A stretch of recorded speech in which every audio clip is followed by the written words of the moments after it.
नमस्कार, स्वागत है आपका दैनिक राजस्थान में। चलिए देखते हैं राजस्थान की 15 फटाफट बड़ी खबरों को।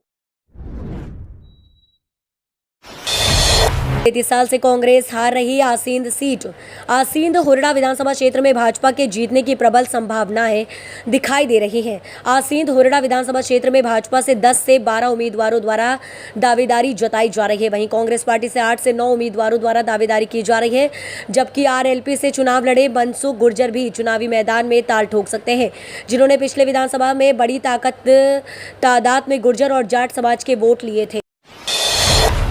सीएम अशोक गहलोत के आरोपों पर सांसद किरोड़ी लाल मीणा का पलटवार। राजस्थान के मुख्यमंत्री अशोक गहलोत के आरोपों पर सांसद किरोड़ी लाल मीणा ने पलटवार किया है। सांसद मीणा ने कहा कि मुख्यमंत्री लॉकर नहीं जानते, क्योंकि उनके राज्य में संदूकें भरी हुई हैं।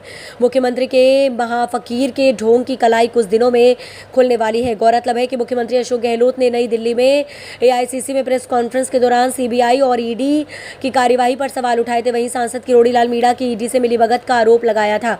गहलोत ने कहा था कि सांसद मीणा प्राइवेट कॉम्प्लेक्स में लॉकर्स पर गए और ईडी का बुला लिया।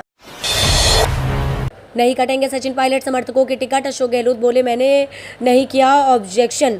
दिल्ली में मुख्यमंत्री अशोक गहलोत ने बड़ा बयान देते हुए कहा कि सचिन पायलट अच्छा के नेताओं के टिकट का उन्होंने विरोध नहीं किया है। ज्ञानी अब साफ तौर पर माना जा रहा है कि सचिन पायलट के समर्थक विधायकों का टिकट अब लगभग फाइनल है। दरअसल मुख्यमंत्री अशोक गहलोत ने कहा है कि पायलट के साथ गए लोगों के टिकट करीब करीब फाइनल है। मैंने उनके एक भी समर्थक के टिकट पर ऑब्जेक्शन नहीं किया। हम सब एकजुट हैं। वसुंधरा राजे का नाम सुनते ही सीएम गहलोत ने सुनाया ये सियासी किस्सा। राजस्थान विधानसभा चुनाव की तारीख जैसे जैसे नजदीक आ रही है, तमाम पार्टियों और नेताओं के बीच जुबानी जंग भी जारी है। इस सियासी तनातनी के बीच सीएम अशोक गहलोत ने प्रेस कॉन्फ्रेंस की।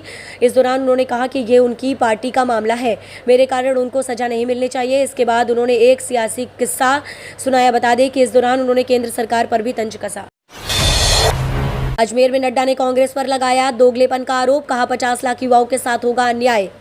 भाजपा के राष्ट्रीय अध्यक्ष जेपी नड्डा ने कहा कि वीरों की धरती और वीर भूमि पर जो जोश में अपने कार्यकर्ताओं में देख रहा हूं, वह स्पष्ट रूप से मैं बता रहा हूं कि भारतीय जनता पार्टी के प्रति राजस्थान की जनता ने अपना मन बना लिया है और उसने संकल्प लिया है कि जनता में परिवर्तन चाहती है। कांग्रेस के भ्रष्टाचारी सरकार को उखाड़ फेंकने का निर्णय कर संकल्प लेकर परिवर्तन करने का मन बनाया गया है।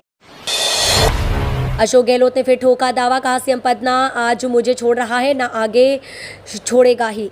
टिकट बंटवारे पर मचे घमासान के बीच राजस्थान के मुख्यमंत्री अशोक गहलोत ने एक बार फिर सीएम पद पर अपना दावा ठोक दिया है। उन्होंने कहा कि वो सीएम का पद छोड़ना चाहते हैं, लेकिन पद उनको छोड़ना नहीं चाहता और आगे भी नहीं छोड़ेगा। मुझे सोनिया गांधी ने सीएम बनाया था।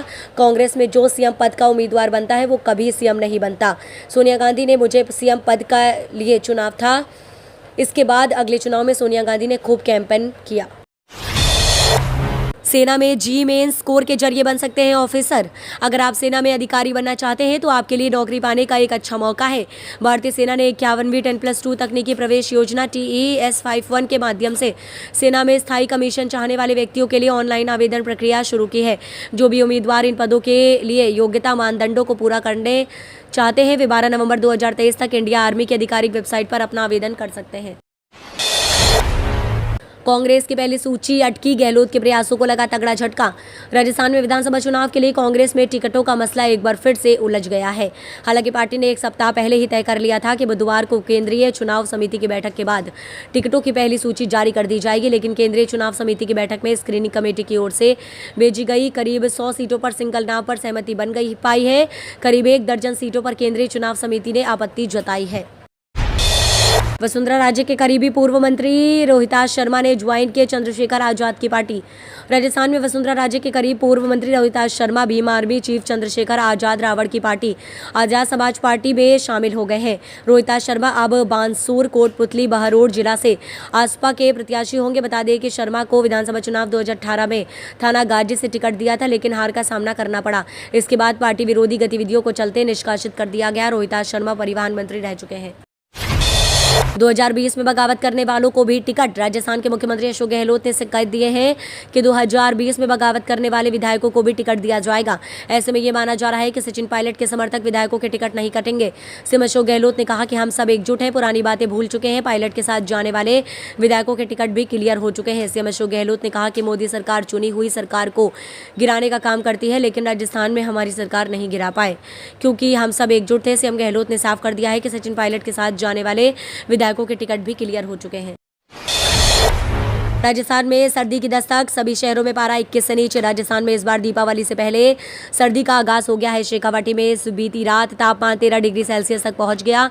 बाड़मेर, बीकानेर, जोधपुर में रात का तापमान न्यूनतम 20 डिग्री सेल्सियस तक आ गया। जैसलमेर में कल सुबह कोहरा देखने को मिला। जयपुर में भी बीती रात तापमान गिरने से सर्दी बढ़ गई। मौसम विशेषज्ञों का अनुमान है कि 22 अक्टूबर को राजस्थान में एक कम प्रभाव वाला वेस्टर्न डिस्टर्बेंस एक्टिव होगा। इसके असर से उत्तर पश्चिम राजस्थान के जिलों में मौसम बदलेगा। यहां बादल छाने के साथ कहीं कहीं हल्की बूंदाबांदी हो सकती है। दशहरा फेस्टिवल आचार संहिता की छाया से नहीं आएगा रावण परिवार। बुराई पर अच्छाई का प्रतीक विजयदशमी पर्व इस बार रामलीला मैदान में आयोजित नहीं होगा। वर्ष 1951 से अब तक रामलीला मैदान में दशहरा उत्सव आयोजित होता रहा है। ये परंपरा 71 साल से बिना रुके चल रही थी, लेकिन इस बार विधानसभा चुनाव के आदर्श चुनाव आचार संहिता रोड़ा बन गई है। नगर परिषद प्रशासन ने 24 अक्टूबर को होने वाले दशहरा पर्व के संबंध में जिला निर्वाचन विभाग से मार्गदर्शन मांगा था, लेकिन जिला निर्वाचन विभाग ने साफ इनकार कर दिया। कारोबार चिंता देख तिलमिलाया चीन। भारत के त्योहार सीजन को खराब करने के लिए चीन ने साजिश रची है। पिछले कई वर्षों से त्योहार सीजन में चीन द्वारा भारतीय मार्केट में लगभग 85,000 करोड़ रुपए से 1 लाख करोड़ रुपए तक का कारोबार किया जाता रहा है। इस बार चीन की कई कंपनियां और उनके उत्पादों को भारतीय मार्केट में पहुंचने का खुला अवसर नहीं मिल पा रहा है। सरकार के कड़े नियमों के चलते कई कंपनियां असहज स्थिति में आ गई हैं। 1 लाख करोड़ रुपए का कारोबार चिंता देख चीन तिलमिला गया है। पाक के कलाकारों को भारत में बैन करने की मांग खारिज। बम्बई उच्च न्यायालय ने पाकिस्तान के कलाकारों को प्रतिबंधित करने की मांग खारिज कर दी है। हाई कोर्ट में दायर याचिका में अपील की गई थी कि पाकिस्तानी कलाकारों को भारत में प्रदर्शन या काम करने की अनुमति न दी जाए। कलाकारों पर पूर्ण प्रतिबंध लगाने की मांग करने वाली याचिका खारिज करते हुए अदालत ने देशभक्ति के इजहार पर भी अहम टिप्पणी की है। हाईकोर्ट ने कहा कि देशभक्त होने के लिए किसी को विदेश से, विशेषकर पड़ोसी देश से आए लोगों या कलाकारों के प्रति शत्रुतापूर्ण होने की जरूरत नहीं है। नमो भारत के नाम से जानी जाएगी देश की पहली रैपिड एक्स ट्रेन। पीएम आज दिखाएंगे हरी झंडी। प्रधानमंत्री नरेंद्र मोदी आज देश के पहले रीजनल रैपिड ट्रांजिट सिस्टम का उद्घाटन करने जा रहे हैं। साहिबाबाद से दुहाई तक 17 किलोमीटर लंबा पहला चरण बनकर तैयार है। प्रधानमंत्री के हरी झंडी दिखाने के बाद कल यानी 21 अक्टूबर से लोग इस पर यात्रा कर सकेंगे। RRTS ट्रेनों को नमो भारत के नाम से जाना जाएगा।